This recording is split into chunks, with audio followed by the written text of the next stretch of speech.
I think the thing that probably surprises most people who are trying to run their own workshops is just how little of it is the actual doing the workshop and how much of it is the iceberg of like the prep. And so I think just making sure if you were going into want to do your own workshops, really thinking through like, are you energized and excited about the business side of it?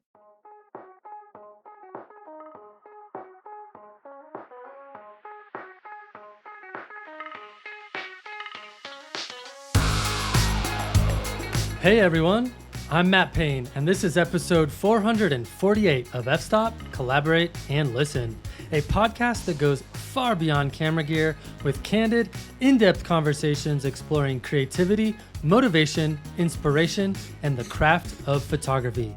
My guests this week are Marc Muench and Sara Linssen, the co-owners of Muench Workshops.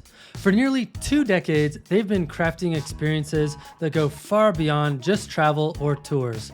These are immersive workshops designed to inspire, delight, and push photographers to grow in meaningful ways. In our conversation, we talk about how Muench Workshops began, the philosophy that guides everything they do, and what it really takes to create world-class photographic experiences. From navigating how travel has changed since 2007, to leading with ethics, sustainability, and creativity, to building a team culture that elevates both leaders and participants, you'll get an inside look at what makes these workshops different and what lessons you can apply to your own photography journey. Okay, here's my conversation with Marc Muench and Sara Linssen. All right, Sara Linssen and Marc Muench, it's great to have you both on the podcast. Thank you for Hi, having us. Matt. Awesome. Hey. So for people who aren't familiar with you guys, I know Marc, you've been on the podcast a couple times, but maybe Sara, you can go first and introduce yourself to our audience. Yeah. Sara Linssen, I joined Muench at the beginning of this year as one of the co-owners. Born and raised in San Diego, have spent a couple of broader part of my adulthood abroad, mostly living in East Africa and then most recently Ethiopia. I am not a photographer, so I've been the subset of your guests who are not photographers, but always been photography adjacent. Partially through my husband Luke, who was a photojournalist and has now gotten involved with Muench Workshops as well. But even before that, I always loved photography, and so I love this I actually listen to your podcast a lot because I think it's really cool to hear how different people approach photography. I come from a little bit more of the business side of things, so my background's more business, and I like to think about Muench Workshops as how we grow and scale the team in the business side of things. Thank you, Sara. Yeah, I guess the only new news I have is that I have a grandchild now, a young little Sebastian Muench, and he is 15 months old. So I'm a happy grandpa. A little bit of That's gray hair awesome. there going on, but that's not from him. That's from other stuff. Well, Anyways, thank you. I still live in Santa Barbara, and at the moment I'm in Sedona and enjoying the cooling of the hot temperatures here and a couple mountain trails when I get up real early in the morning. But good to be back, Matt, and talk some fun Photoshop. Awesome. Well, I'm just going to dive into the questions and see where things take us because I think we have a lot of interesting ground to cover today. And hopefully we can make this interesting for everyone in our audience because some people are super into the business side of things. But I think there's a lot of people thinking about what workshops looks like for them. And so I think this will be a fun conversation. So first question I have is, could you please share the origin story of Muench Workshops? What inspired you to start and how has the vision evolved since then? Great. Matt, it was way back when, 3 guys in a truck driving through the desert over to Arches National Park, literally. And that's where the idea was born. And we were inspired by the number of people that wanted to go to the places we had just been near Arches Park. And I had been for my career, basically, at creating books in my former career. And so the inspiration was to keep small groups so that we could focus on learning and exploring. And the smaller group helped us do that. And also we'd have like 24/7 access to the pros. I mean, you kind of know how that goes. It's full time when you're on a workshop and people have questions all the time. And we also wanted to include the logistics. We just wanted somebody to show up and forget about everything else. And literally, if we could get them to unplug their phone, turn off Wi-Fi so they could focus on photography. And we tried to, that was our business model as we were driving down the desert. Yeah, and how has it changed? For starters, Andy Williams, our former business partner, retired. And so we have Sara Linssen, who's now with us, and her husband Luke Dre. And so we're super thrilled because I tell you what, there are very few people on this planet that could fit that hole of wanting to go into the photography workshop world. And so we're very excited. We're proud of that, and that they found us, and we have them as partners. And so, anything else changed? Not a whole lot, to be honest with you. We have so much more momentum because we have this confidence from all the years of doing this. It's been 18 years, and we feel good about where we've come from and how we've grown. So, it's a really good solid feeling about it. Yeah, and I'm sure you've learned a lot of important lessons along the way in terms of 18 years of mishaps and interesting situations. Oh my God, yeah, we could do another podcast on mishaps. I've got plenty of them I can share too, Mark. Exactly. No, they're part of what make the job exciting. Of course, we don't want all the excitement to be negative, but it does help you grow. Like it's just you make those mistakes and you got to learn from them, and you get better. And so here we are, Yeah, still yeah, around. that's awesome. So, Mark, I know you've also spoken about the influence of your family legacy on your love of place. How did that shape the way that you designed early workshops for Muench? Yeah, I think it started from this idea that there are literally so few people who have seen what I saw at the age of 15. And I still rarely see people that go a mile down the trail to see what's around the corner. And so I think it's really been an inspiration for me to take people out and show them what's around the corner and right in front of them. Honestly, it's like me going into the refrigerator looking for the ketchup. It's right there. And I ask my wife, where's the ketchup? And she's like, it's right there. I don't see it. And for some reason, there's so much in this country that we just don't see. And so it's been an inspiration for me to get people out there to see those places. And there's so many that I'm rediscovering now. Through the pandemic, I was around, as a lot of us were, didn't travel much. And I discovered some places that I had been to years ago that I really wanted to get back to. It turns out those are places that I think we could share during workshops. And so, as long as we have enthusiastic people that want to come out, photograph, and they're excited to learn, I have the inspiration to go find those places and share it. Yeah, and I think it's interesting because I think a lot of people from perhaps my generation and younger maybe don't necessarily have the same brand recognition for the Muench name in terms of like the legacy that was planted because you've got your grandpa was a photographer, your dad was a super famous photographer. Like I always call your dad David, he's like the Ansel Adams of the 70s and 80s, right? Like that's kind of how instrumental he was in the landscape photography community. And it's fascinating to me to see how like the Instagram generation like has no connection whatsoever to that legacy piece. And I'd be curious to hear you talk a little bit about what that looks like for you. Well, the funny story is they had a show. My grandfather died. Joseph Muench died.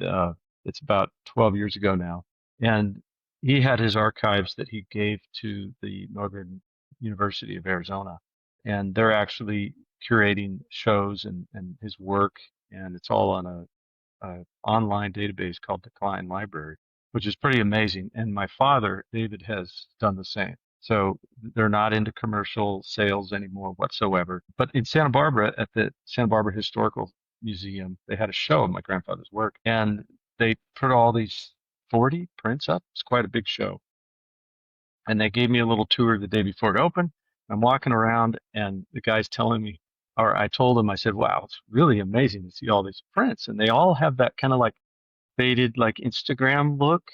And he just cracked up. He's like, you wouldn't believe how many people have walked through here saying, wow, that looks like it was just taken. So it's the old style that's come back in Instagram. And maybe that's faded by now too. But nevertheless, I think it's been something that I feel proud of, that not only could my grandfather be so inspired by the land, but that my father could and that I could. And my kids are too. They still go camping when they have time off. They get out in the woods and they love it as well. So they're not photographers, but they're making money at their occupations, which I'm grateful for. So it probably will skip a generation. Maybe my grandson will become a photographer. Yeah, that's awesome. So, one thing I wanted to ask you about, obviously, travel has changed so much since 2007. We've had the pandemic, we've seen lots of shifts in the way that people shop for travel experiences. What are some of the biggest shifts that you've seen, and how have you adapted while keeping workshops inspiring and creative? Yeah, it's been something that's always been on my mind that places are hard to get to and things change. And so I do believe that if you have the opportunity to get to a place you want to go, now is the best time to travel. And as we've seen, the pandemic shut everything down and we couldn't go anywhere. We've seen wars start, especially in Russia.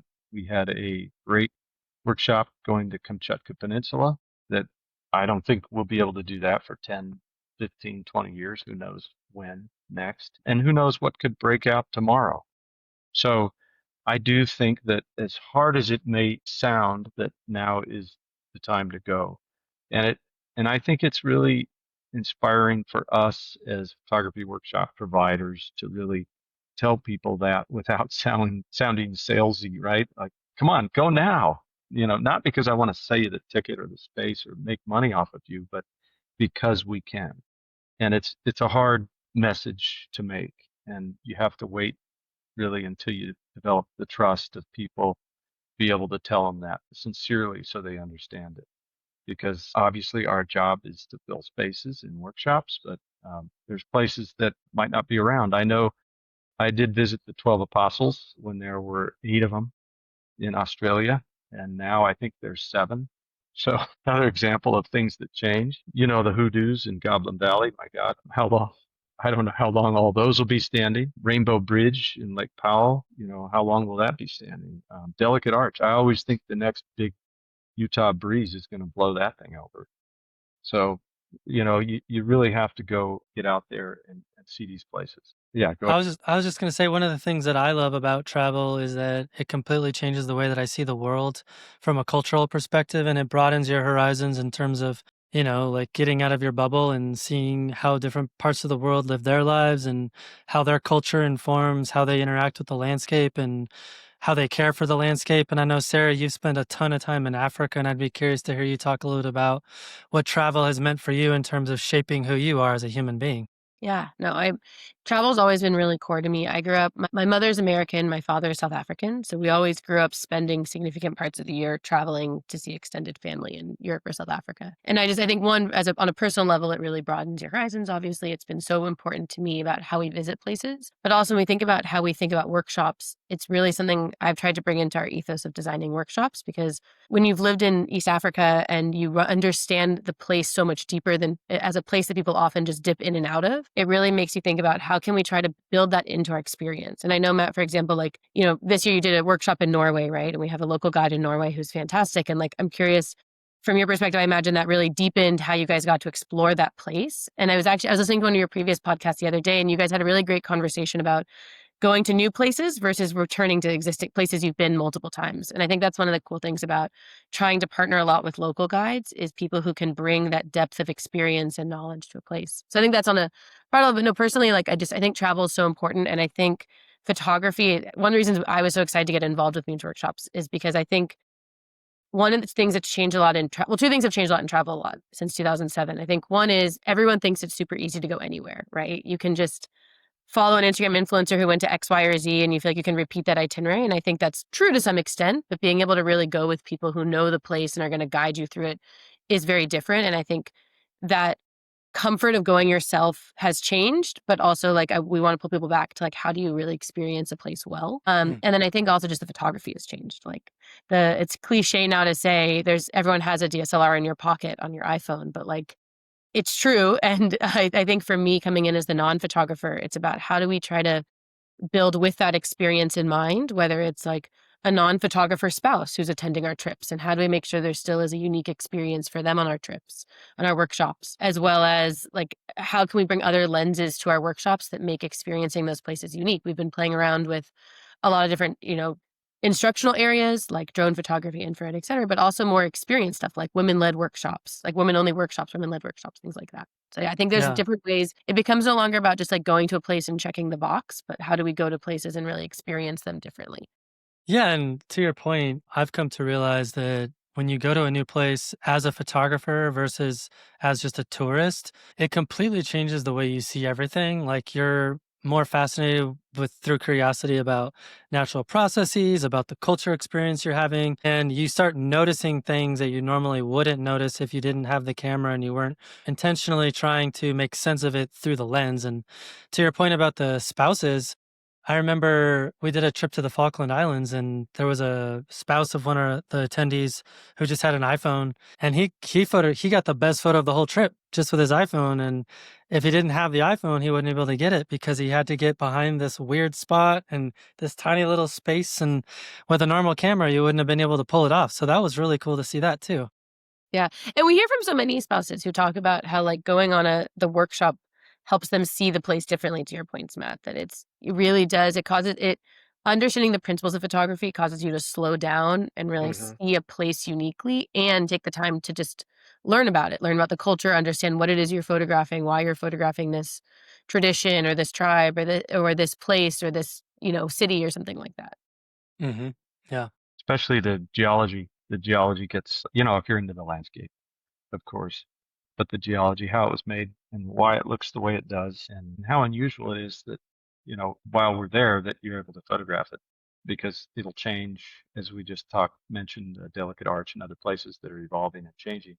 It's really fun to see things with geological cap on. We had a geologist that accompanied us on several of our workshops a while back, and it was a lot of fun. People enjoyed it, and there's that point at which the geology lesson is shadowed by the landscape.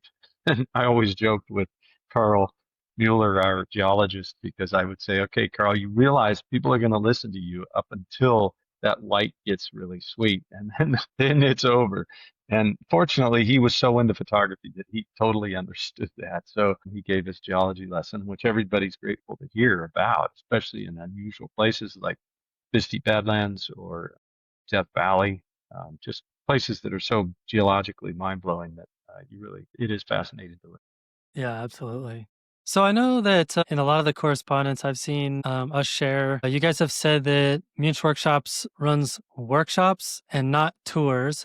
And I try to make that distinction with people who are curious about coming on one of our trips as well. Could you maybe break down the difference between those two and why that distinction matters for potential participants? I would say absolutely. I'll start with the one fact is that I feel that photography education is tantamount to everything. And so if you do that first with as your focus, it kind of changes the look and feel of a trip, not in a bad way, but in a good way. In other words, we want people to think that they're going to come away with something from the trip. By all means, you can't teach everything in photography in a week or even 10 days, of course. So we're going to tap into something and approach it in some way that sticks. And that's part of the whole package of being available to the guests who are there to learn something. And then it inspires them to even go out and do more work. And so I think instruction is number one. And from that point, everything else kind of sets the tone for the rest of the trip and the time. And that's why we start trips early with a Zoom session. And oftentimes we'll start giving a Zoom presentation, not just about the logistics of the trip, but also about a particular lesson in mind. And that just gets people thinking. And then they ask questions, and then the whole conversation starts. And it's a creative project that we're on. And so to stimulate that, to get that going when people are off in their stressful lives, it's hard. It's a hard transition. And so I think sometimes, even though they're virtual, we did benefit from the pandemic in subtle but many ways. These are important things that we're able to start that creative process going early and hopefully keep it going throughout the trip by doing image reviews, and we get up early and sometimes we stay out really late. Sometimes we don't sleep much at all. And that's kind of the normal thing for a workshop. Sometimes you're on a ship and you don't necessarily have to be up 24 hours a day, but 23 is fine. Yeah, and I was gonna say one of the things I love the way about we structure things is Oftentimes we'll have 2 instructors and 8 guests. And through those image review processes, which are many times over the course of the workshop, you start to see how different people see the world completely differently, and that you can start incorporating some of those concepts into the way you see the world. And then I'm always learning from the other instructor as well as the participants on, Yeah. hey, did you know about this feature in Lightroom or Photoshop? And oh, hey, did you know you can do this? Hey, I like to compose this way. What do you think about that? And it's always amazing to see how the diversity of people's talents come together in those work in that workshop format. Yeah, it's a creative space, and people, people that come back on different trips, they get into that creative space and they feel it and they feel the energy of it, and that's what motivates us time and time again. I think myself and other instructors, even like yourself, to go back and do it again because people are energized, they're excited about what they learned and what they did and the experience they had. Yeah, perfect. Anything you want to add to that, Sarah? No, I was just gonna jump in. I feel like I think you guys covered it very well, but also I hear a lot from people that they really like feeling like the focus is on them. And I think that's one of our taglines. It's a bit cheesy to say, but like it is about each person's learning and individual development versus like I think of a photography tour as a lot more we're gonna take you to a cool place so you can get the photo versus like we're really gonna kind of coach and develop you. I often also joke with people that like don't come on our workshops unless you are really excited to do the work on them because it is the early mornings, the late nights, the image reviews, right? Or not, if you just wanted to go to a cool place and take the picture of this or, whatever it is, but you didn't really want to think about your photography and your art, then it may not be the right fit. Yeah, and to your point, I think it is important for people who are thinking about a workshop experience to think about what they want to get out of it because like Muench Workshops might not be the best fit for you, like and vice versa for other companies too or other individuals. And I think putting that thought into what you want to get out of it is really important because then you can start to ask really important questions before you commit. And you're going to have a much better experience in the long run. It'd be worth going to the place and spending the time to do it because a lot of these, it's not easy to take this much time and go and visit somewhere, and you want to make sure it's worth it for you. I noticed there are people that are much more introverted than others, and a workshop doesn't sound like a great space to be in and to be around what they would consider a crowd, which is 10 people, right? You've got 8 participants, sometimes 6, and then 2 instructors, and then even more if you have a driver or local guide that's with you the whole time. It's a bigger group. Sometimes it's 13 people. So it just seems a bit nerve-wracking for some people. In those situations, we certainly have done private trips, but that does get expensive. I guess the whole thing is, it's kind of that landscape photography, especially, is for that introvert, really. And oftentimes it's hard to get out of that shell and be social. And I think I've seen some people that have literally broken free from their shyness, really, to ask questions that they never thought they would ask. And then boom, all of a sudden they're saying they're having a moment. And that's been really exciting. And I think it takes us oftentimes we get punchy if we've been up for 3 to 4 days and you're out photographing the stars and you get up early and you process for 6 hours and then you go and do it again and repeat the steps. Or if you're on a ship, you do the same thing. You're up 24/7. And it just kind of takes that to break you down until all of a sudden you've let go of all your inhibitions and you're starting to see things differently. And those are the great moments. And I think the work in a workshop is what helps you get there faster. Yeah, absolutely. So I know this is kind of a new one, probably inspired by you, Sarah, but what does delight first and always look like in practice, and how do you weave that into every trip?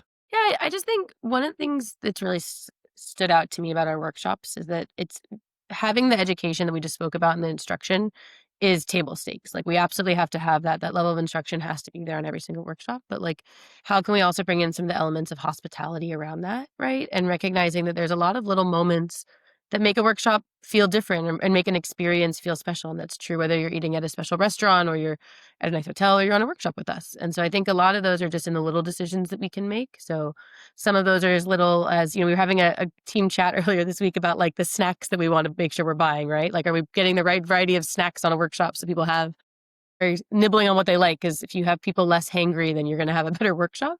But it's also bigger decisions. Like, on our safaris, we make sure that every person's going to have their own row, which it does increase the cost, but it means that someone's turning, to get the photos on either side of the car, that you're able to really get those. I think that comes in how we think about the, little decisions about how we're going to sequence certain locations or things like that. And so I think ideally, like, looking for the ways that we can really delight people. And I think within delight is sometimes that element of surprise. How can we kind of surprise you by being thoughtful and anticipating this thing that is part of your experience? Because we're not just teaching you, we're not taking you somewhere random just to teach you. We're also hosting you there and welcoming you and introducing you to a place, a people, a culture, or whatever it is, landscape. Yeah, one of my favorite examples of this, and it's so simple, but my mom was doing a trip to Iceland last year, and she loves birds, but she didn't have any of her photography gear and she didn't have any of her bird books. And she was in the elevator of the hotel they were staying in, and one of the employees was in there with her in the elevator and asking her how her trip's going. And she's like, "Oh, it's good, but I don't have my bird books and I'm trying to figure out what these birds are." And the lady was like, "That's cool." And then she came back to her room like the next morning, and one of the staff members had put Iceland bird book on her bed. And of course, now she's never going to forget that, because they took that extra moment to just recognize that was like what you said, it's a delight moment. And I think, word of mouth is going to travel now from my mom. Like, this place was amazing. So it doesn't always have to be expensive, right? No, exactly. I mean, I'm sticking on the snack one just because it was top of mind from this week. But like, a client wrote in talking about how much she loved one of our instructors' selection of snacks, and that like it really made the difference for her. And it seems none of that cost extra money to make sure that there was a little bit more like oranges or sparkling waters instead of sodas. But like, those make the difference when in this case, it was a Grand Canyon workshop, when you're rafting down the Grand Canyon and you're, trying to grab something quick. And so I think those little things can just make such a difference. My favorite delight story is Death Valley. We've done that workshop, I don't know how many times, 15 times maybe. And the first 5, 6 years, I don't know if we've had it recently, but we'd get a flat tire on the way out to the racetrack or over to Eureka Dunes. And one flat would come and we'd get out there and we'd fix it. And then we'd get another flat. And the guest face, you'd see it kind of turn white. And pretty soon they're like, "Oh my God, how many flats can we take?" So we'd get out there and we'd fix it with our extra spare tire. And then we had a third flat one trip, and all our guests were like, "Oh my God, we're stranded out here for days." Nevertheless, I pulled out a little compressor out of the back, and we pumped the tire up and gave it some gel and survived 3 flats on the way out to Eureka Valley. Yay. We got a lot of comments about that, how, what could have been something so drastic and messed up the whole trip was pleasantly solved. So it's little things that we've learned over the years. We wouldn't have had that capability on the very first workshop had we had 3 flats on that trip. So thank goodness it waited until we were experienced. That's awesome. So I know we kind of touched on this a little bit earlier, but one of the things I've noticed in the workshop space is that there's been this huge rise in kind of like what I would call influencer-led workshops. I'd be curious to hear your thoughts on that particular trend and how you see it affecting the photography education space. I should take this first. Personally, I love it in the sense that like I want to grow the space of photography. I talked a little bit about how I want everyone has a camera in their pocket, but also the principles of good photography just help you see the world better. And so I think in general, getting more people excited about it via social media, having an influencer on social media who gets other people excited about it, or people who are listening. Matt, you're an influencer to us. People who are listening to your podcast and get excited to go out and go on a workshop. Like, I think that's great. And I personally think there's a lot more space for people to travel with not just an intention, but kind of a activity in mind. And I think that photography is a great one. And so I think it's really cool to see influencer photographers getting more people out there, getting them excited. And then for us, hopefully as they get excited, then they want to think about how can we really further our work. And I think a little bit of what we spoke about before, like our workshops are much more like the focus is on the participant. And I haven't been on an influencer-led workshop, but I think you're going a lot for their specific view versus cultivating your own perspective and your own view. And so I think there's just definitely a space for both workshops and these more influencer-led ones as well. Well, Matt, I'm going to throw this back at you. You've been actually, whether you know it or not, you've been an influencer. You've had, I don't know, what interview is this? What number? You're like 440 or something now, right? This one will be 448. Yeah. Wow. 448. Think about, I guess this is the part about that makes me question the influencer. Because if it's somebody like yourself influencing people, I look at that with great credibility because you've had so much wisdom that I can imagine you picked up over the years by interviewing all these different people, photographers, a very focused group of people that you've interviewed and you probably learned from. And I think that it's kind of a two-way street. And so if an influencer is there just to get something for themselves, it's a whole different experience than if they're there to learn. And I look at you and I see you as somebody who's learning from the interviews you've conducted and what you've done in the field of photography. And so that kind of influence is incredible. And that's what makes, like I think Sarah's referring to, the growth in the photography field. And there couldn't be any better time for that than now because you've seen the AI videos of what's possible. And if you can put a little vase on a tabletop and all you need is an iPhone picture of the vase, what, what, who's ever going to hire a commercial photographer to create that picture again anyways? And so the only thing that's saving landscape and nature photography from being AI driven, in my opinion, is the reality of it. And people are going to crave that experience of creating the image, in my opinion. And so as photography grows in its ability to inspire people for that authenticity, I think there could be nothing better at this point in time than for that to happen. And so I would follow you as an influencer, Matt. But is that true? Does it feel like you've learned a lot from people over these Oh, interviews? for sure. I mean, just look at my photography in 2015, 2016 and compare it to what I do now. Like it's completely transformed the way I approach the craft and the way I like my mindset when I'm in the field, the types of subjects I'm drawn to, how I edit.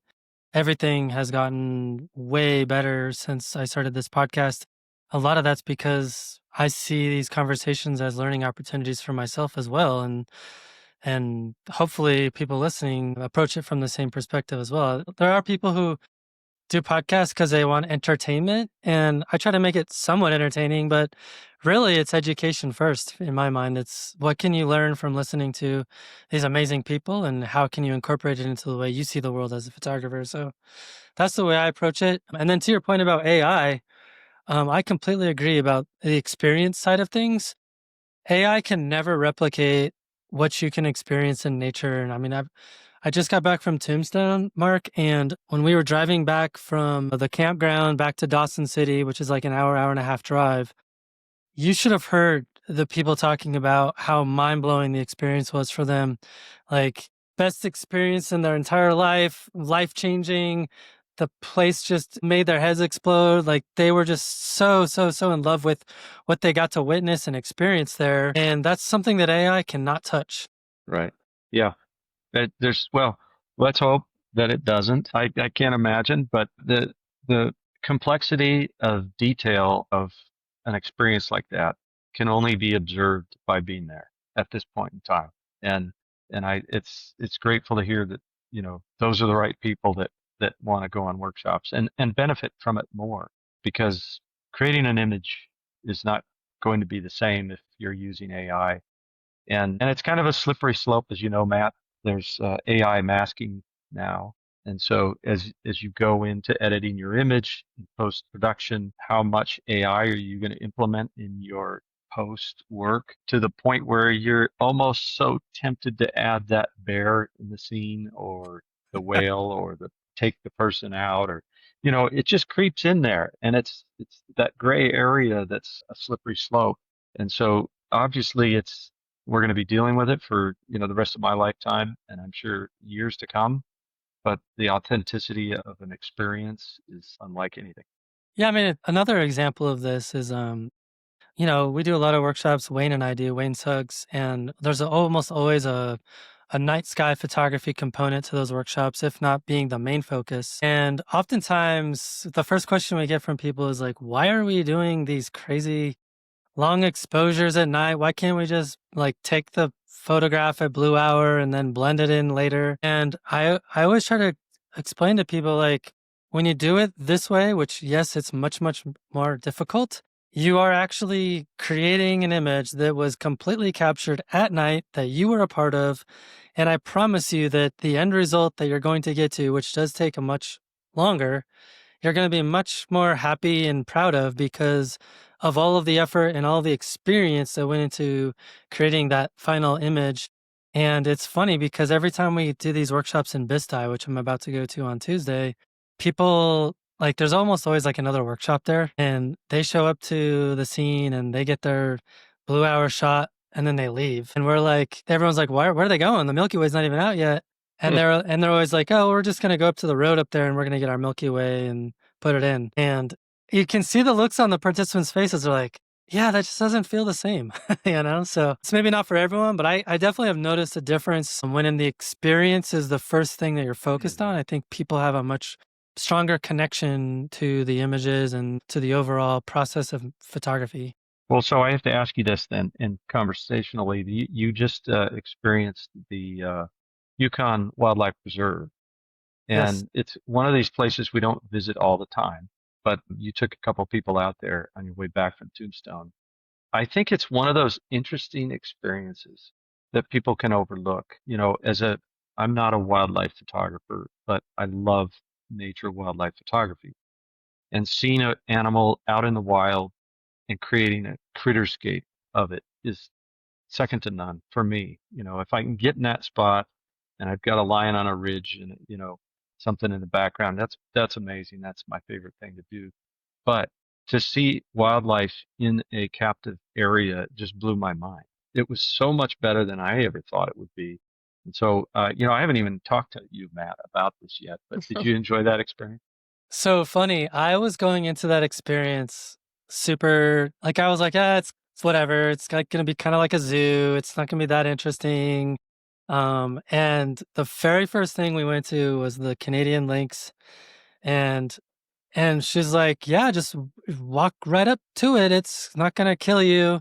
And I was like, "Really?" And like you're 4 feet away from a Canadian Lynx and photographing it with your 70 to 200 and it's not the same as being in the wild, but, like, getting to experience that wild animal that you'll never probably get to see in the wild if you're a normal person like me, that was amazing, and, all the participants loved that, like, loved being able to get up close and personal with the animal, being able to ask the guide questions about their habitat, how they hunt, what their normal behavior is, and then learning about, like, "Yeah, we feed them this way for your photo opportunities, that's great, but also it's really so that they can maintain their muscle mass and they still get the activity of jumping up into the tree and it keeps them healthy and strong. And so it was a really cool experience for me. And everyone on there was like, yeah, I had sort of low expectations and they were blown away by the whole thing. So yeah, it was awesome. Good. Well, it's good to find that out publicly, but honestly, I kind of had some confidence in knowing the times I've been there have been a wonderful experience as well. So, anyways, good. Yeah, yeah. All right. Next question I have for both of you, and maybe Sarah, you could start first. What advice would you give someone who wants to start leading their own workshops?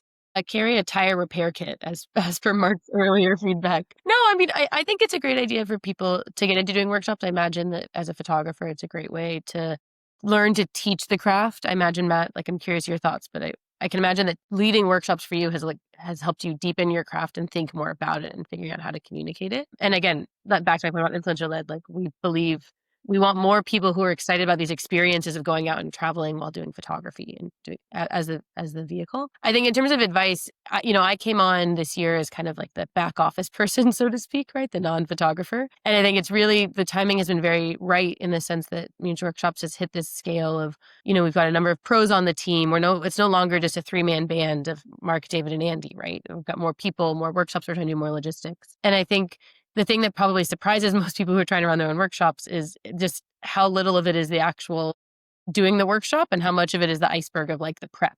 And so I think just making sure if you were going into want to do your own workshops, really thinking through, like, are you energized and excited about the business side of it, right? Are you excited to be doing, Matt, you've built such an experience and expertise in SEO and web and digital kind of marketing stuff, right? Because you like the business side of things with your background. For other photographers out there who are thinking of leading their own workshops, like, does that excite you? Are you excited to learn about these things versus getting out and just doing more photography? I think that's the thing that I really appreciate. I mean, I love running the business side of it. I love thinking about how we're going to build the team, how we're going to build the client experiences. And that's, I think, the thing that we see across other companies is when other photographers who lead workshops have that excitement for it, then the company tends to do well. Mark, what about Yeah, you? I remember we had an individual present to us 3 years ago about leading workshops and what a workshop leader has to go through to be the person that is capable of doing and handling all these tasks that need to be accomplished on a trip. And that's really just on a trip, on a workshop. But after the workshop, all the other work is what Sarah's alluding to, which is there's so much more of that than being on the workshop. And so it's just this accumulation of stuff you have to be handy at and clever at to get done efficiently to be successful at giving workshops. Some people are good at it and they have a natural talent at communicating with others, anybody in terms of others, and some don't. And so they might not know it themselves until they get out there and try and teach or even convey an opinion. It's an interesting world when you're not able to really address or read the room properly and be able to address the point that needs to be made at that moment. And if you kind of stay on the script and don't miss the moment for teaching, you're gonna blow it. And those times don't come every day, every minute. You can't just stay on the script. And so it's demanding in so many ways, which has been entertaining and exciting for me because I was in photography way before this and then did my own thing. I would say I worked with production companies for 20 years. And so from that, I gathered basically the hierarchy of where the photographer stood in the line of the corporation. But I was at the bottom, which was fine in that relationship because in the end they needed something from me, and so I had to provide it. But if you're able to communicate with all kinds of people across any differences, any variations, and you're able to do it genuinely, that's the key element above all other aspects. Getting the business done, yes, that's has to be done. You just can't miss it. So it's a challenge. Yeah, that's what I was gonna say too, Mark, is the people interaction piece of workshops is so important, and you have to be it's kind of this weird mixture of chill but also focused at the same time, and you have to be super flexible, and you have to be a good listener, and you have to be willing to change your mind on things. You have to be a good communicator, and like the photography stuff, that's like somewhere in there. It's not even the hard part, really. It's the human interaction side of things that I think a lot of people maybe aren't anticipating the need to be quite good at. And then, of course, you got to know more than just how to use your camera. You got to know how to use Canon, Nikon, Sony, Panasonic, Fujifilm, at least a little bit in order to help everyone who might be on Right. the workshop. So that can be hard to stay on top of the different technologies and how the different cameras work and what are their idiosyncrasies and how are they different from the camera you're used to using? So yeah, there's a lot of things that you have to be a techie kind of. You have to be kind of a little tech nerd Mhm. to be able to run your image review sessions and things like that. So there's a lot of things you have to figure out. And deliver it. Yeah, And exactly. now you got to learn a drone. Yeah, You know, exactly. actually the drone is pretty easy compared to a Sony camera. I'm only Yeah. kidding, Matt. I'm just kidding. No, I've been using drones for a while, Mark. It's all good. No, The other actually, thing, no, go I ahead. was going to say the drone is just pretty simple. It has ISO, shutter speed, and aperture, and I think auto bracketing, but it's not as complex as a normal mirrorless camera now. So in one sense, except for the piloting of it, it's pretty simple.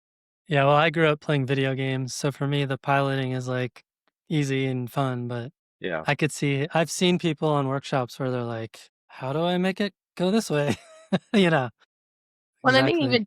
even to the with the camera systems point, like if you're leading a workshop, having the patience to work through, even if someone knows their system but doesn't know it as well as you do, or is quite as intuitive as a professional photographer who's using your system all the time. Like I often see that as well as just having like the patience of just having to explain and talk through it and do it in a way that is accessible. I think is really it's really critical.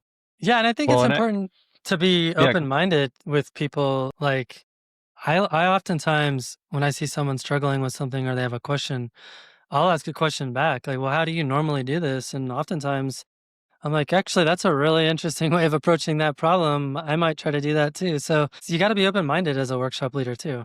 Yeah, I've learned so much from our participants, as I know you have, and Sarah, the more you go out, you'll same thing. It's amazing how a lot of them are engineers, and they're physicians, and they have doctorates in this and that and the other thing, Yeah. and so they are smart people, and I'm sitting there trying to teach them something. Sometimes I'm knocking myself in the head, but nevertheless, there are plenty of great ways to go around solving all these problems. And if you create the atmosphere where people feel like they can share, that's where it works the best and is always the most productive.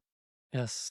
Awesome. Well, another question I had for you guys is I know that Muench Workshops has been very intentional about growing the business sustainably. I'd be curious what lessons you've learned from balancing expansion with maintaining quality. Yeah, I think the big thing that we want to try and do is, when we started the business, we wanted to do something that wasn't available. And now we have to stay ahead of that curve.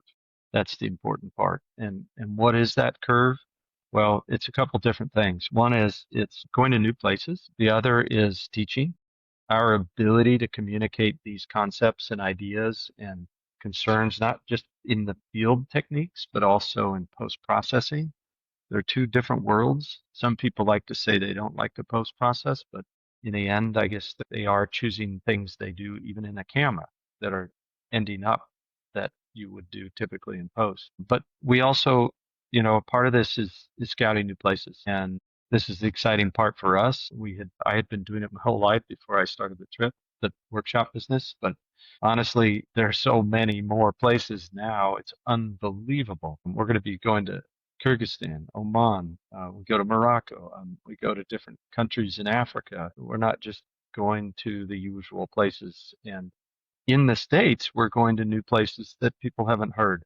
Just yesterday, I walked up a canyon in Sedona to a climb I did 40 years ago. Maybe it was 35 years ago, called Earth Angel. And I never forget it because it's like a 510 plus overhanging off-width horrible crack.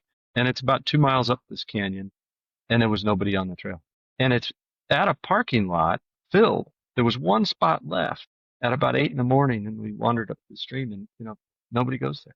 And so there are those places here in the States, and to find them, and then to be able to create an experience so that you don't destroy the place, you enjoy it and photograph it and experience it. That's inspiring for me still today. So I don't want to bring hundreds of people up to see Earth Angel, but nevertheless, there's places where they're just as beautiful like that and nobody goes. And I think that's one of the things that's really surprised me in the months that I've been here. Like, we run about 70 to 80 workshops a year, right? And we have double that kind of in the bank of places that like we've either done before that we're cycling out or that we're thinking about, and staying ahead of that, not just in terms of new places that other people maybe aren't going to quite as much or aren't as over traveled maybe, but also how do we go to the same places but go to them in a different way, right? We try really hard to make sure that our itineraries are like Munchified, we say, right? So we're not, if we're going to Kenya, I keep talking about the Africa one just because I've lived in East Africa, but like if we're going to Kenya, we're not just going and staying in many of the same lodges other people are staying at or going to some of the same parks. We're going to unique places. We're going to private conservancies. We're making sure that, yes, you're going to the same country and you might be feeling like it's similar, but actually it's quite different in terms of some of the details that go into it. And so, yeah, I mean, it's almost as much of a battle of like where we don't go, where we aren't putting on the list. Like I think this, if I remember right, Matt, this episode's going to come out a few weeks or a week or so before we do our big launch of 2027, which always happens on Black Friday and right after Thanksgiving. And like this year we're launching 10 new itineraries, and to get to those 10, it was a lot of work to figure, have a much bigger list and pull it down, but also figure out what that meant we would cycle out from our prior years, because you also want to have some mix in there. And it's a good mix of US based ones and international new places. But it's, yeah, that has, staying ahead of that curve is challenging, and making sure that it's different experiences, because so many of our clients love us and have come with us many times. I'm sure many of the clients you just had in Tombstone, I don't know the exact numbers of Tombstone, but I'm sure we had quite a few repeat clients there, right? So how do we make sure that we're keeping things new and interesting for them as well? Yeah, absolutely. All right. Well, I wanted to ask you more of a question around logistics. So I know that behind the scenes, We invest heavily in local guides and outfitters, as well as our own pro team, which I'm a member of. Why was it important to build a culture of fairness and stability? Yeah, it's well, I'll just start with this note. We had a couple that has joined us on over 40 workshops. And it's not that they're crazy, although sometimes I would ask them, "Are you crazy? What are you doing coming back again?" It's quite an endearing story and the length of that story, but or the whole detail of it. But nevertheless, there's a couple things that I learned from having experienced that. One was that they realized that whenever they signed up for one of our trips, they knew that a lot of the logistics and everything were going to be taken care of and handled in a way that they accepted and they looked forward to. They were excited that they didn't have to deal with so many of the other issues that come up with travel because getting there is difficult, and nowadays even maybe more because at times the airlines fail or your own personal logistics fail. And so once they're there in the workshop, they can relax and have a time that they love and trust. And trust is really the key issue. It took a while to get that from them, and once they had it, they realized that they were good to go, and they could see the world through our itinerary, our leaders. As we hired new leaders, they began to realize, at first they thought, "Oh, this is crazy. I'm not going to go on a trip with him. It's not you, Mark, or it's not Andy or David or whatever." And then once they met them and realized, okay, they were legit leaders and they were maybe better than you guys, then I knew that we were doing something right. We felt that we're building this rather than collapsing or becoming introverted. And so as they trusted us more, we gained more confidence and we started growing. And it's really a key element of the amount of work that, we were doing right. And we didn't know it at the time until we saw people come back. And we still have a very high rate of return, which is around 60% of the people that go on a workshop want to come back with us. And it's for all these aspects that we're talking about now. But I think that really makes a big difference. And I know, Matt, when you came on board, we had a really hard time telling people, Matt Payne's okay. Trust me, he's a good instructor. We had a lot of people that were very excited because they knew of your name, they knew of your reputation, and so it made sense. But sometimes people don't have a public name or appearance at all, and it takes a little bit of time and trust to be able to understand that that's somebody they would travel with because you're with them 24 hours a day for as many days the workshop goes. So it's a big key element to it. And And also, and I just really want to top that off. Sorry, Sarah, real quick. A part of that component, a part of that relationship and mix is the local guides. And if we're working with people like our pros, like and work with the guides in the same manner, then they're going to be of the same mindset. They're going to be incorporated into that experience, and they're going to have the same outgoing personality and ability to handle their own logistics. It's all a big part of who we pick is the logistics because we've hired some that didn't work out and we knew it right away. So we've made our mistakes, and the people we work with now, we feel very confident with. yeah, I would build on that to say so much of it is rooted in the client experience, right? Like our pros can show up as better versions of teachers and instructors if you guys are taken care of and you have stability and predictability in your life. And our local pros, right, when they feel invested in, like we're going to work with them year after year, we're building long-term relationships with them, they can show up and they're going to show us new and interesting places that maybe they don't take other clients, right? Or a new thing that they've discovered, and they're going to kind of bring that excitement. And so I think a lot of it is based in the client experience. Also say on a very personal level, coming into this and deciding to really build a partnership with Mark and David, Luke and I, it was a lot of it was those aligned business values. I come from a family of small business owners where I've always seen business as a lever for good in a community through your employees and through the people that you work with. And I think it's not enough to just do business. Like I believe in that you have to do business well. And I think that very much had that alignment with Mark and David. And that was a big part of what brought us into Muench Workshops. Part of our ethos in general is really wanting to make sure that we're building a team, as Mark said, because we want to be expanding this. We believe that this is a vessel for helping people see the world differently and experience new things that broaden their horizons. Like you said, Matt, about how travel has helped you see cultures differently. But I think, so to me, very personally, it was like I was never going to be involved in a business that didn't take that ethos. I come from some of the prior work I've done, the work itself was more social impact, but I've always seen that impact through the employees and to the vendors and the people that you work with in your ecosystem also. Super personal. I want to turn it back to you though, Matt. I mean, I'm curious your experience of that as a pro. I heard you talk about this in a prior episode that came out in the last few weeks, but I'm curious for you to just kind of touch on how that's touched you personally. Yeah, I mean, a few things. I first of all, I really appreciate all of the really cool local outfitters and guides, like the Tombstone situation I just got home from. The local guy we have up there, Mark, he's so cool to work with. And what's great about that is they have so much local knowledge about the natural processes and history and all the wildlife that's there. And so like that takes a lot of pressure off of me not being the local expert, and I can focus more on the photography educational side of things and partnering with that person to like leverage the experiences so that it's the best photography experience we can get while teaching them things beyond photography as well. So I really appreciate how we do that on a lot of those trips like that. Going into this work, my background, I've worked so extensively in the nonprofit sector in helping professions and counseling and helping others and things like that. So one of my biggest fears was that I was going to lose touch with that helping side of who I am and like, oh, I'm just helping people take pictures. And actually, what I found is that through these workshop experiences, a lot of people, they get a lot more than just the photography out of it. Like it changes their lives and they see the world differently and they learn something about themselves through the process of going on these trips. And so that's been really fun to be a part of that for people and to be an integral piece of the puzzle for them and engaging in that way. So for me, that's been really exciting to be a part of that.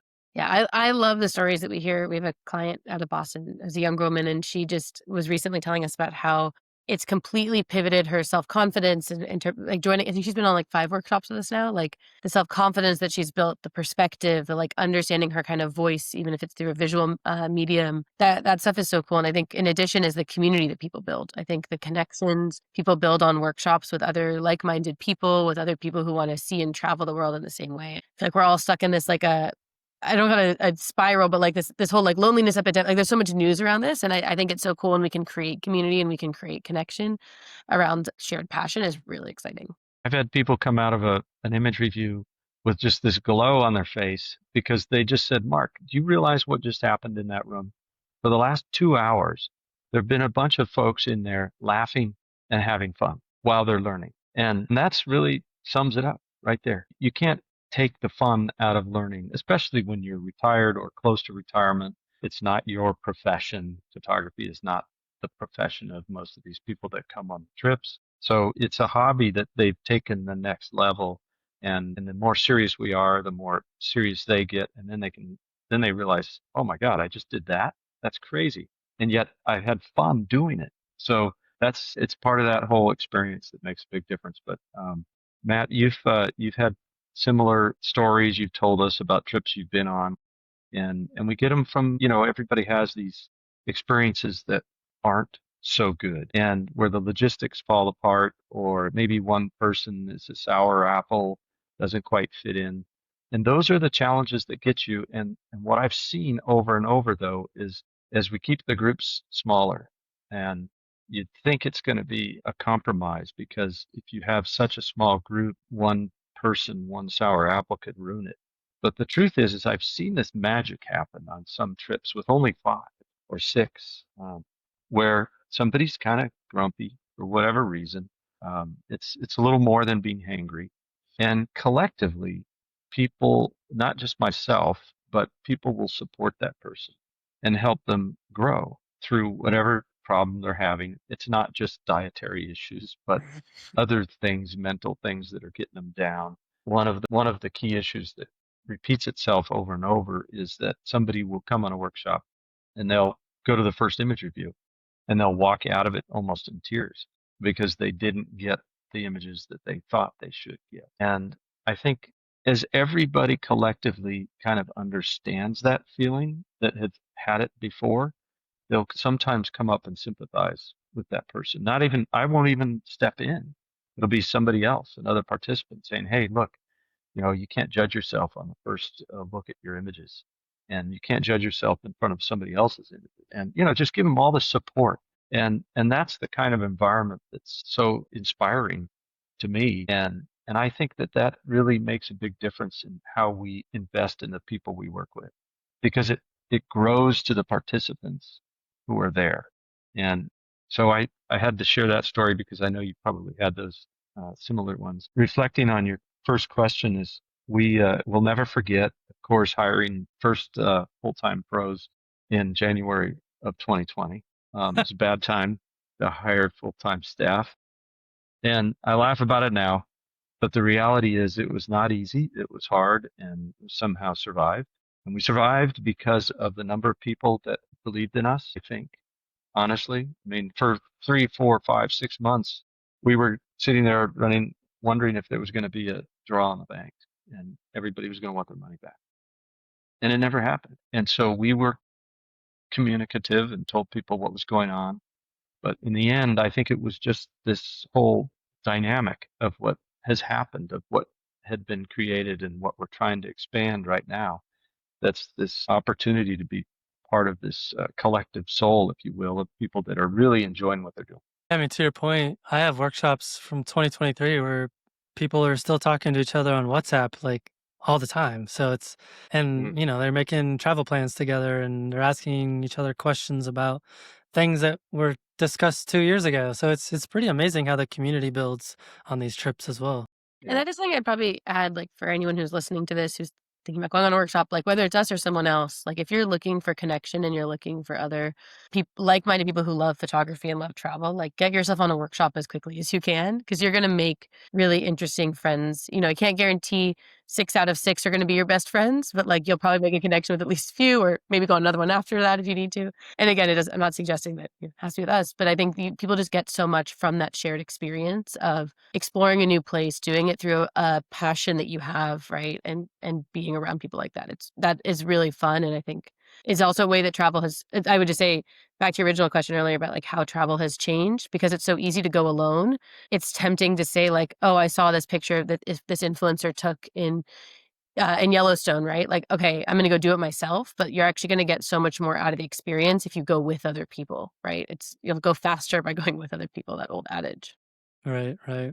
So, Mark, you kind of alluded to this a little bit, but it's something I get asked all the time. And it's like people email me or they message me or whatever, asking like, "How can I work for Muench Workshops?" And I know that a lot of people reach out to you guys and ask to work for us.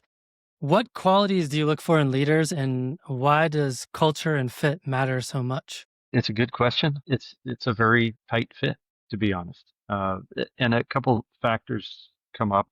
One is we don't always have a demand for a particular type of photographer. Sometimes we'll need more of a wildlife photographer, and sometimes we'll need more of a landscape photographer. It's not that you can't become the other. Obviously, if somebody's excited about learning wildlife photography and they've only taken landscape or only have produced landscape photography in their career, they can, right?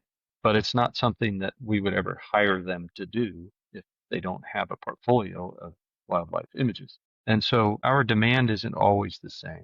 But as we talked about or alluded to this whole conversation, I think a lot of it's just a quirky, strange personality that we're looking for, to be honest. And the hardest part is you have to be able to suck it up. And when people are in your face because something didn't go wrong or didn't go right or well, you've got to be able to just calm people down and go focus on the mission. And it's really hard for people to do that because sometimes we're caught up in the emotional quality of drama, whatever it is in life. So it's a personality trait more than anything. And that's why we have to go travel with that person. Once we've reached the point where we know somebody's of interest and they're interested in working for us, we travel with them and then go out in the field with them and get to know them and see how they interact with our clients and make sure that it's a right fit. To get on the list of possible leaders, we do ask you to send in a submission, and or it's not a formal application, but the most interesting ones we see are from people that share their work and share their experience and share their past experience. So for you, for example, Matt, you had a different career, totally different career before photography.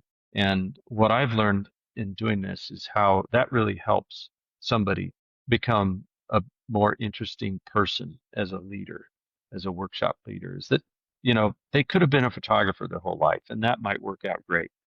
But oftentimes that other career path makes them far more interesting. And not everybody who is trying to become a photography workshop leader has had a different career, but it's just a good way to start.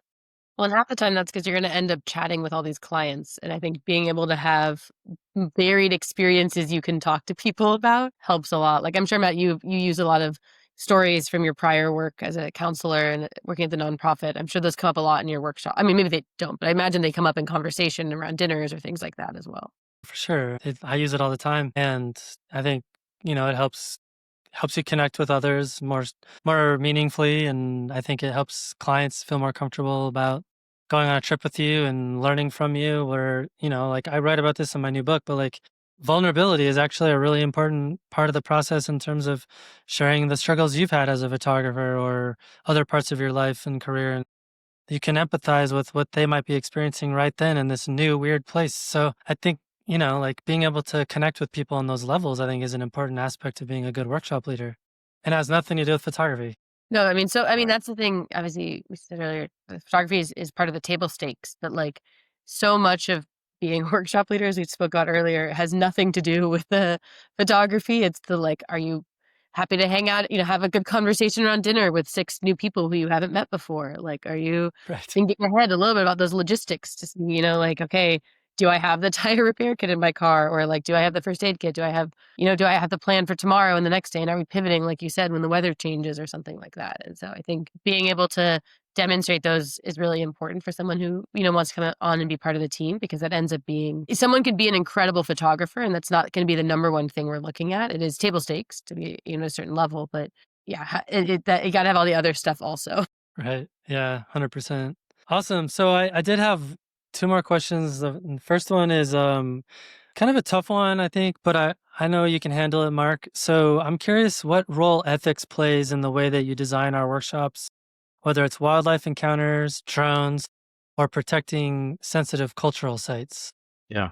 Well, first of all, we do work hard now at acquiring all the permits and going by the regulations of a national park or monument or national recreation area or a wildlife reserve or preserve. Each place that we go to has their own regulations. And so we are diligent about making sure we're up to speed on adhering to those requirements. But also beyond that, I think, photographers have always been the ones to step off the trail and maybe approach wildlife too close. You've seen videos and Instagram videos and Facebook videos of people just way too close to the wildlife. The point is once we start impacting that animal, it's obvious by their behavior.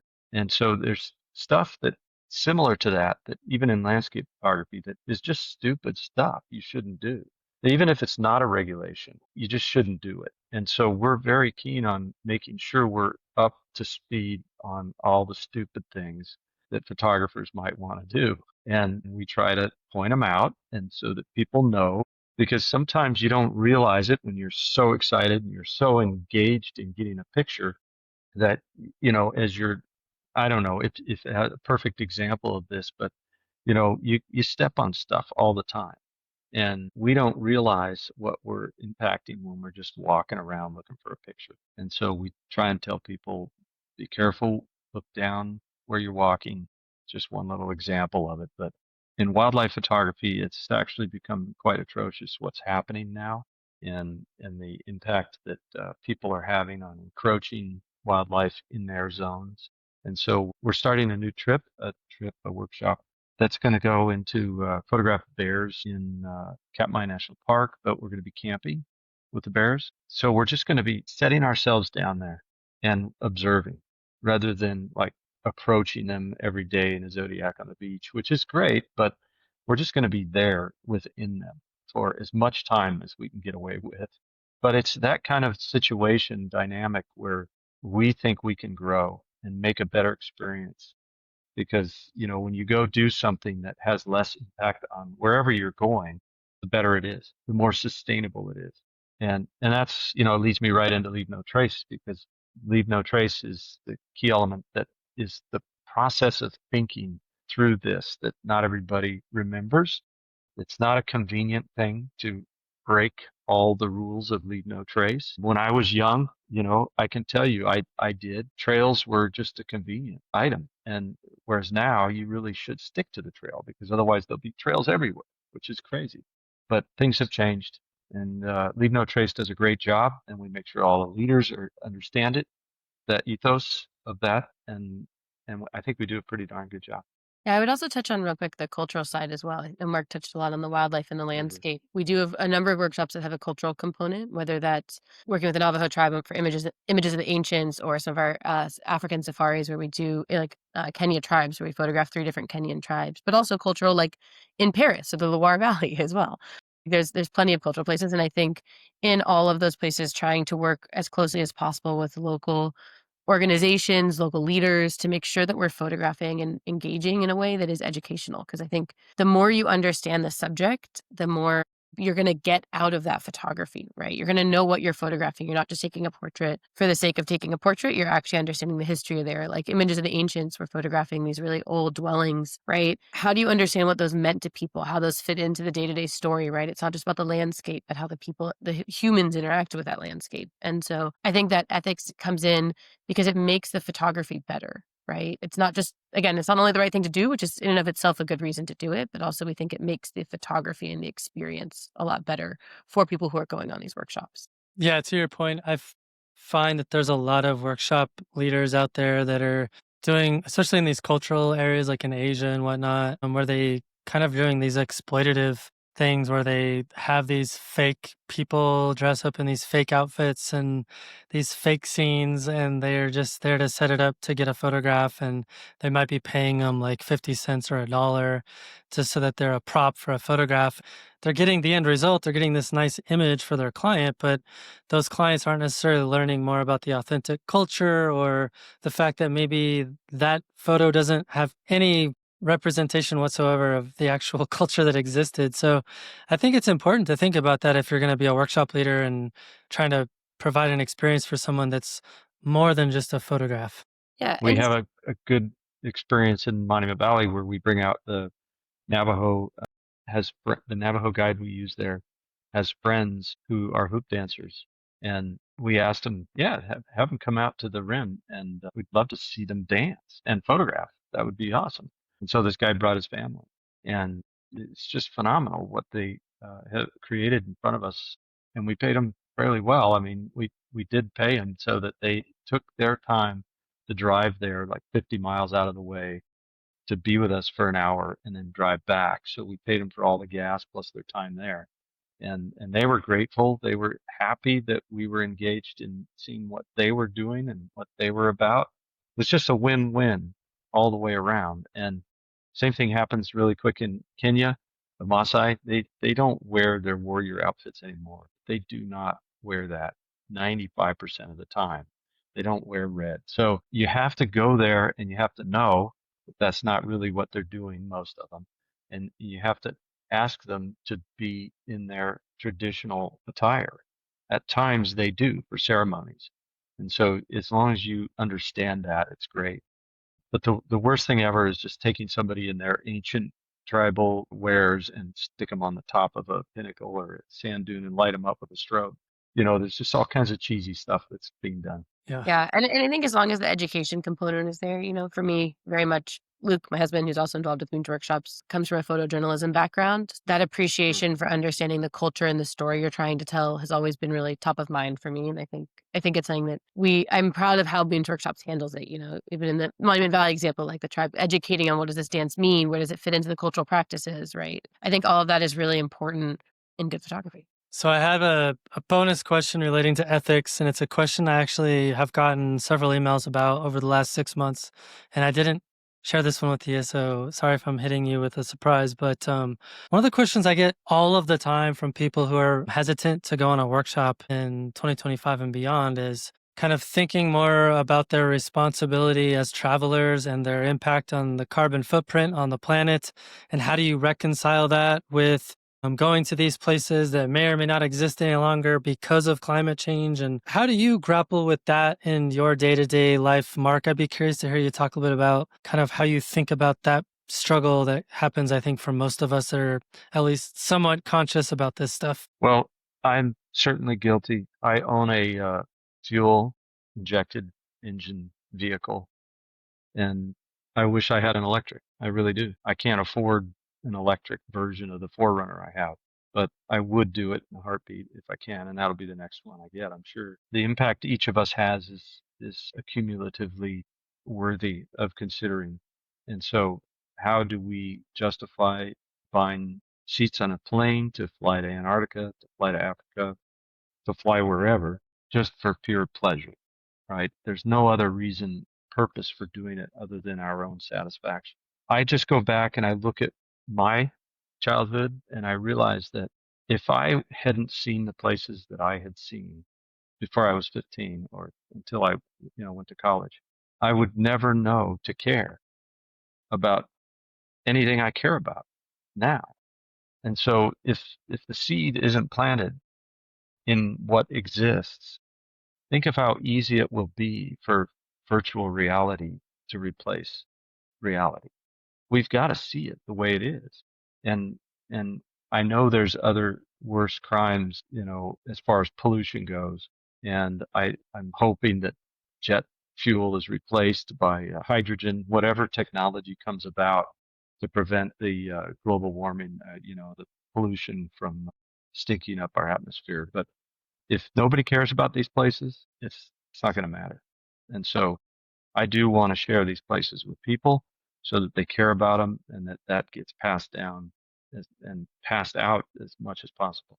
I think the passed down is a big part of that. I think if you're traveling to somewhere unique like Antarctica or something, how can you as the traveler then take back that experience and those stories, people around you feel impacted by that and have some of that similar reaction? That's one thing I would say. And I also think it's obviously a deeply personal decision, right? The level that you want to be contributing to greenhouse gases emissions is deeply personal. And there's a ton of incredible places right around the corner from wherever you are based, right? So for anyone who doesn't personally feel ethically okay flying to Africa or something, like, let's say you wanna do we're on this theme of cultural photography, like, we can still do that in interesting places that are driving distance for you, right? Or, like, maybe are closer, to your neighborhood. And so I think figuring out what your own personal limits of that are and then deciding how you wanna plan that, and obviously people can batch it if their schedule allows, that also helps. But I think it's a personal decision that's tough in a in a world where we all wanna be personally responsible, but also it's not only us in this world. But and yeah, I think going to these places helps you have a deeper appreciation. I love both of your answers, so thank you. All right, my last question is what's the best way for people to learn more about Muench Workshops and what we have coming up in 2020, 27 and beyond? Go to our webpage, www.muenchworkshops.com. But look out for the 2027 schedule that's coming up real soon. I guess by the time this program airs, we will have a whole bunch of new trips that we're going to launch, and we're very excited about those trips. Like I think we alluded to, that we're going to some new places, and not only abroad, but in the contiguous United States. We're excited about those as well, and we're excited about David Thompson, who's one of our new leaders. He's going to be doing a lot of trips with us. Luke Dre, who's Sarah's husband. He's an amazing photographer. We're very excited that he's going to be leading some of our trips in a place that he loves, is very familiar with, in Uganda. So we've got a lot of different things going on in our 2027 launch. We're very excited about that, and we hope you come see us at the webpage as well. Sarah? Social media, yeah, so, we're on Instagram, TikTok, all those fun places, but I think hopefully try to do a fairly good job of keeping everyone updated on cool workshops and what's happening and client experiences on there as well. Our team does a great job at that, Jess and Philly. We'll mention we have two wonderful women that work for us, Jess and Katie, and both of them can be reached. You can just pick up the phone and call us or send an email in. And if you have any questions about workshops, any particular things that you want to know, you can ask them. If they can't answer it, then of course they'll ask us. If they're going to Tombstone, they're going to send you an email, Matt, instead of me. And we have a whole plethora of answers available, so you can always just email. So, Sarah, you mentioned TikTok. If we go to TikTok, can we find a video of Marc dancing? Probably. It would have been That's coming. I'll make taken sure late to night in Masai seriously. Mara. Well, Marc and Sarah, thank you so much for taking time out of your busy schedule to join us on the podcast, and can't wait to see what's ahead for 2026 and 2027. Thank you, Matt. It's fun to talk shop again, and we'll see you out in the field again soon. Yeah. Thank you, Matt. You're such a great part of this team and just really appreciate the chance to come on and talk shop about this. And it's new and fun for me and just appreciate you a lot.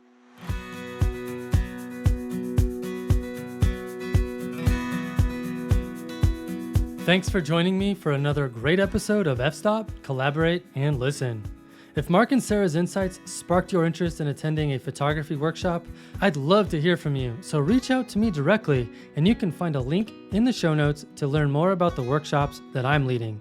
And if you want to stay in the loop about everything Muench Workshops has coming up, be sure to subscribe to their mailing list. You'll find all the details in the show notes as well. Thanks for stopping in, collaborating with us, and listening. See you next week.